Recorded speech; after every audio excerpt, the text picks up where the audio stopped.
साल 1996 था। केंद्र में सरकार एचडी देवगौड़ा की थी। इस सरकार को मजबूत समर्थन लालू यादव का था। देवगौड़ा मंत्रिमंडल का विस्तार होने वाला था। इस मंत्रिमंडल में यह माना जा रहा था कि सीवान से तब के राजद सांसद शहाबुद्दीन गृह राज्य मंत्री बनेंगे।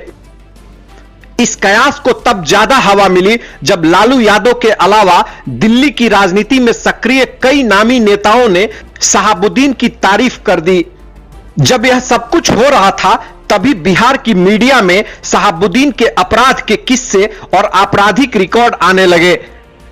इस कारण लालू यादव बैकफुट पर आ गए और केंद्र सरकार में शहाबुद्दीन का मंत्री बनने का ख्वाब टूट गया।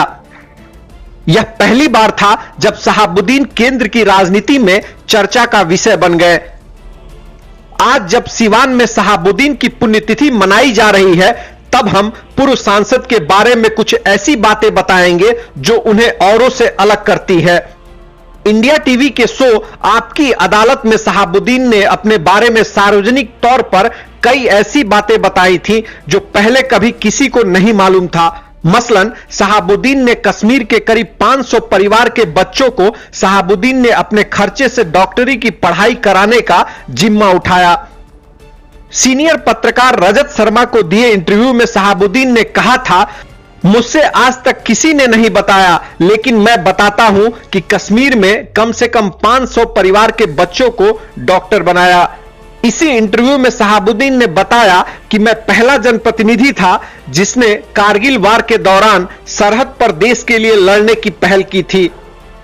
शहाबुद्दीन के मुताबिक उन्होंने राष्ट्रपति को प्रेजेंटेशन दिया था कि वह एनसीसी के ट्रेंड हैं और बंदूक भी चलाना जानते हैं।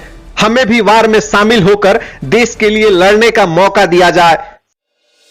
मैं चाहता हूं कि मरूं तो सरहद पर मरूं। इसी इंटरव्यू के दौरान शहाबुद्दीन ने अपनी उस पीड़ा का जिक्र किया जिसमें अल्पसंख्यकों को निशाना बनाया जाता है। उन्होंने कहा कि आखिर ऐसा क्यों होता है, जब हम मजबूत होते हैं तो हमें निशाना बनाया जाता है। इस तथ्य से कोई इनकार नहीं कर सकता है कि तमाम आरोपों के बाद भी दिवंगत मोहम्मद शहाबुद्दीन का क्रेज कभी कम नहीं हुआ। उनके निधन के बाद भी वह सिवान के एक बड़े वर्ग के बीच पैठ बनाए हुए हैं। शहाबुद्दीन की स्वीकार्यता न सिर्फ मुसलमान वर्ग में है, बल्कि सवर्ण, ओबीसी और दलितों के बीच भी उनका क्रेज रहा है।